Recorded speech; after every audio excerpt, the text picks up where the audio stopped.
Qu'est-ce que c'était le cas d'application de Kodak lorsque l'appareil numérique est arrivé? D'abord, ils se sont dit génial, les gens vont prendre plus de photos, on va en imprimer plus. Ils n'avaient pas pensé qu'on allait les partager sur Facebook et que les voir sur le smartphone, ça allait être beaucoup mieux. Mais surtout, ils se sont dit, on a une idée de génie, on va proposer aux gens de venir avec leur carte mémoire du téléphone directement dans la boutique pour imprimer leurs photos. Choix totalement incohérent, ils n'ont pas compris que le business devenait obsolète. L'enjeu pour les entreprises en ce moment, c'est surtout pas d'essayer de mettre de l'intelligence artificielle partout. Ça s'appelle optimiser son business. C'est indispensable, mais ce n'est pas suffisant.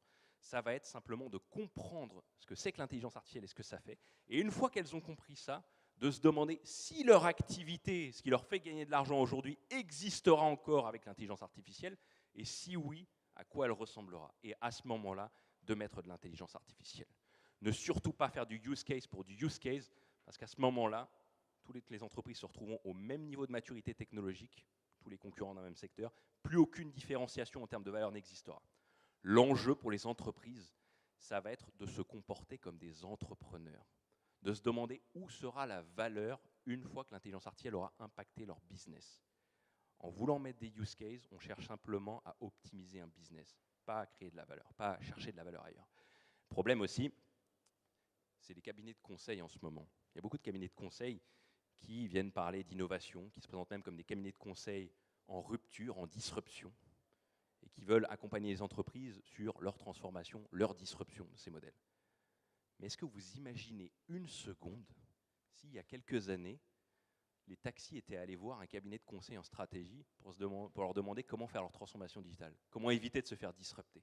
Est-ce que vous pensez une seconde qu'un cabinet de conseil en stratégie leur aurait dit « Ah bah tiens, pour éviter de vous faire disrupter, il faut inventer une application qui vous met en relation avec les clients ».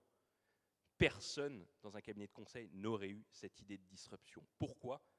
Parce que la disruption, ce n'est pas une histoire de transformation digitale qu'on vit. La disruption, c'est imaginer où sera la valeur demain. C'est rendre une activité obsolète parce qu'on la déplace ailleurs. Et ça, voir où sera la valeur demain, ça s'appelle être un entrepreneur. Et c'est ça qui est fondamental sur l'intelligence artificielle en ce moment. Donc faites très attention aux use cases. Vous pouvez en mettre partout autant que vous voulez. Ce n'est pas ça qui vous rendra gagnant demain. Exemple tout bête, dans le secteur de l'industrie automobile, un use case que vous pouvez mettre tout de suite, c'est une intelligence artificielle dans une ceinture de sécurité qui ajuste la tension de la ceinture en fonction de la vitesse pour en gros améliorer l'expérience utilisateur pendant un choc. Fine, vous pouvez faire ça. Sauf que l'enjeu dans ce secteur en ce moment, c'est les véhicules sans chauffeur, les véhicules où on se débarrasse de la ceinture de sécurité. On la rend obsolète. C'est un peu gros comme exemple, mais c'est pour vous donner l'idée de ne surtout pas essayer d'optimiser, mais au contraire de se disrupter. C'est la seule chose qui compte en ce moment avec l'intelligence artificielle. En ce moment, on a aussi un débat sur l'intelligence artificielle, que vous avez certainement suivi, c'est celui de l'emploi. On nous dit d'un côté que l'intelligence artificielle va raréfier l'emploi, voire le détruire, et de l'autre qu'au contraire, il n'y a pas à s'en inquiéter, aucun emploi ne va disparaître. En tout cas, qu'on va en détruire, mais qu'on va en recréer derrière. Ça, c'est la thèse de la plupart des économistes en ce moment. C'est schumpeterien, c'est de se dire toute technologie a toujours détruit un secteur, détruit un paradigme, mais on a recréé un autre avec plus de valeur et des nouveaux jobs derrière qu'on ne connaît même pas encore. Et tout ça est très juste. Vous pouvez regarder toutes les révolutions technologiques, c'est exactement ce qui s'est passé à chaque fois. Sauf que cette fois-ci, c'est différent. C'est différent parce qu'avec l'intelligence artificielle, on s'attaque à la dernière spécificité de l'être humain au travail. On s'attaque à son intelligence. Ce qui veut dire que cette fois-ci, c'est pas sûr qu'on recrée autant de jobs que ceux qui vont disparaître. On modélise notre intelligence. Je ne suis pas en train de dire qu'on fait une intelligence artificielle qui fait exactement ce que fait notre cerveau, aussi puissante, etc. Mais c'est l'objectif. Toutes nos fonctions cognitives en ce moment sont en train d'être modélisées, y compris notre créativité et notre intuition. Qu'est-ce qui nous restera à ce moment-là au travail? C'est un vrai débat qu'il y a en ce moment entre les économistes et des entrepreneurs comme Elon Musk et Bill Gates qui pensent plutôt que l'emploi va se raréfier. C'est pour ça qu'ils suggèrent de passer au revenu universel, entre autres. Ce débat, il n'est pas tranché. L'erreur, selon moi, que font les économistes en ce moment sur ce sujet, c'est de penser que l'intelligence artificielle est une technologie comme les autres. Si c'est le cas, oui, ils ont raison, on va détruire des jobs et en recréer d'autres qu'on ne connaît même pas. Si ce n'est pas le cas, si ça va beaucoup plus vite, que c'est des gains de productivité beaucoup plus larges, à ce moment-là, on risque de ne pas recréer autant d'emplois. Et une autre erreur que font les entreprises à ce sujet-là, c'est quand vous leur dites qu'elles vont avoir des gains de productivité considérables avec une techno, peu importe ce qu'elles font comme business, que ce soit des avocats ou des médecins, ils vous disent « chouette, ça va me libérer du temps pour faire autre chose ». Seulement, s'ils vous disent ça, ça veut dire qu'aujourd'hui, déjà, ils sont sous-staffés. C'est peut-être le cas dans certaines entreprises, mais peut-être pas dans toutes les boîtes. Ce qui veut dire que s'ils ne sont pas sous-staffés, qu'ils ont des gains de productivité, le seul moyen de ne pas détruire des jobs, c'est que la demande pour leur activité augmente dans les mêmes proportions. Vous faites 30% de gains de productivité chez un avocat, si vous avez 30% de demande en droit en plus, pas de destruction de jobs. Sinon, raréfaction des jobs. Suivez le débat, c'est assez intéressant, entre Bill Gates et Elon Musk qui pensent que le travail se raréfie et des économistes ou des gens comme chez Facebook par exemple qui pensent que c'est absolument pas le cas. Oups. Ok, je peux récupérer mes slides. Ah. Bon, alors. Bon, anyway. Donc on est en train de vivre cette période de disruption qui est absolument fascinante et il n'y a absolument aucune limite. Est-ce que vous connaissez Demis Hassabis? Demis Hassabis, c'est le CEO de DeepMind. C'est la société que Google a rachetée pour 400 millions il y a 3 ans maintenant, qui a permis de gagner au jeu de Go. DeepMind, le CEO que vous voyez en photo, il a déclaré que leur objectif principal, c'était de résoudre l'intelligence pour pouvoir ensuite l'utiliser pour tout faire. Là aussi, ça fait sourire des neuroscientifiques, des médecins, des informaticiens, parce que là encore, il y a 2 écoles. C'est normal, c'est de la science, c'est comme ça que ça progresse, c'est des visions différentes qui s'affrontent, c'est comme ça que de nouvelles idées naissent. En tout cas, ce qui est sûr, c'est que ça va très très vite et que ça risque de nous surprendre beaucoup plus que tout ce qu'on avait imaginé. Est-ce que vous avez entendu parler de la singularité récemment, technologique?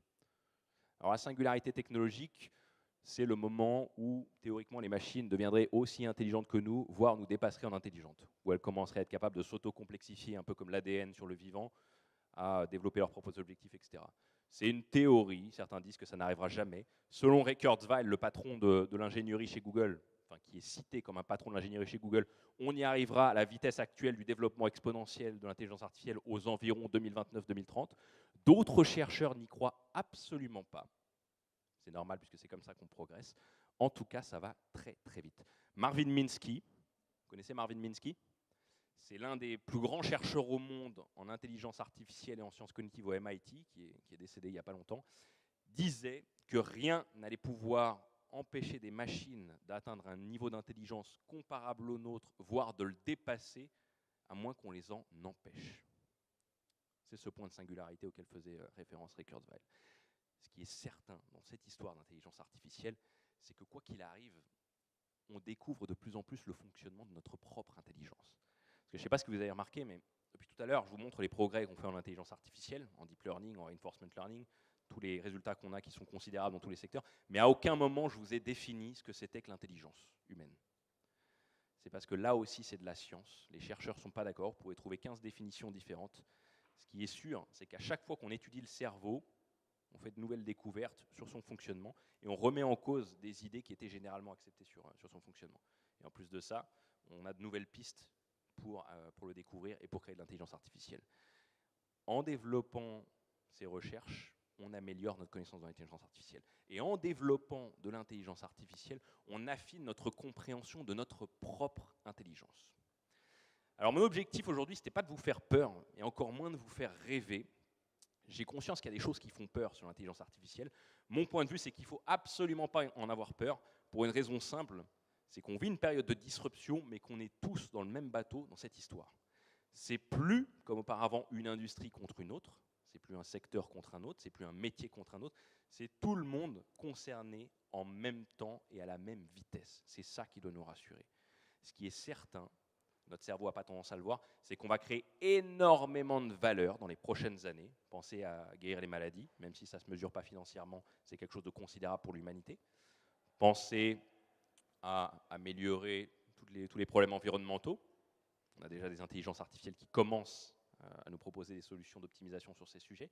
Voyez la valeur plus que la raréfaction de l'emploi, plus que les problèmes de transition, etc. On est tous dans le même bateau dans cette histoire. Je vais m'arrêter là. Je vous remercie tous pour votre attention. Et si vous voulez, maintenant, je vais répondre à quelques questions. Merci à tous.